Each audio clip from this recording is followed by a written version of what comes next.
আসসালামু আলাইকুম, সবাই কেমন আছেন? আশা করি সবাই ভালো আছেন। আজ আমি বানাবো চিকেন তান্দুরি। তো চলুন কিভাবে আমি ঘরে চিকেন তান্দুরিটা বানালাম রেসিপিটা দেখে আসি। এই জন্য এখানে আমি একটা ফার্মের মুরগি নিয়ে নিয়েছি।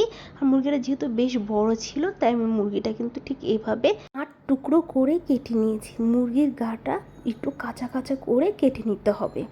এখন আমি দিয়ে দিচ্ছি তান্দুরি মশলা। আপনারা যে কোনো ব্র্যান্ডের তান্দুরি মশলা ইউজ করতে পারেন। আমি এখানে রাঁধুনি তান্দুরি মশলা নিয়েছি। আমি এখানে 6 টেবিল চামচ তান্দুরি মশলা দিয়ে দিলাম। যেহেতু তান্দুরি চিকেন, তান্দুরি মশলাটা একটু বেশি দিতে হবে। 1 চামচ দিয়ে দিলাম ভাজা জিরে গুঁড়া, আর দিয়ে দিচ্ছি আদা বাটা 2 টেবিল চামচ, আর টমেটোর সস হচ্ছে 4 টেবিল চামচের মতো দিয়ে দিলাম। সয়া সস দিয়ে দিচ্ছি 3 টেবিল চামচ, লবণ দিয়ে দিচ্ছি পরিমাণ মতো, যেহেতু এখানে সস আছে। মশলাটা বুঝে দিবেন। গরম মশলার গুঁড়া দিয়ে দিলাম 1 চা চামচ। এটা হচ্ছে জায়ফল, জয়িত্রী, এলাচ, দারচিনি সব কিছু মিলে ভেজে গুঁড়া করে নিয়েছি। এখন খুব সুন্দর করে তান্দুরি চিকেনটাকে হাত দিয়ে ভালো করে মেখে নিয়ে এখানে আমি লেবুর রস দিয়ে দিচ্ছি।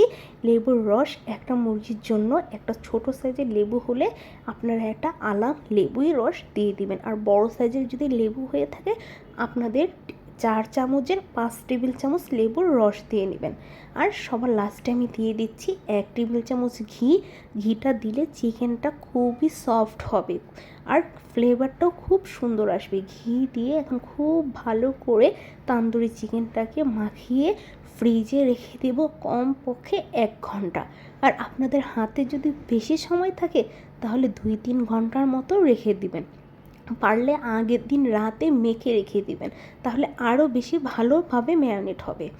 এখন আমি 1 ঘন্টা পর চিকেনগুলো ভেজে নেব। এর জন্য কড়াইতে দিয়ে দিচ্ছি পরিমাণ মতো তেল। আর চিকেন ভাজার জন্য তেলের পরিমাণটা একটু বেশিই লাগে। তেলটা হালকা গরম হয়ে গেলে এখন আমি তান্দুরি চিকেনগুলো একটা একটা করে দিয়ে দিব। চুলার আঁচটা কিন্তু মিডিয়ামে রাখতে হবে। বেশি বাড়িয়ে দিলে চিকেনগুলো সিদ্ধ হবে না, কিন্তু কালার চলে আসবে, পুড়ে যেতে পারে। তার জন্য অবশ্যই আপনারা চুলার আঁচটা মিডিয়ামে রেখে খুব সুন্দর করে আস্তে আস্তে করে চিকেনগুলোকে ভেজে নিতে হবে।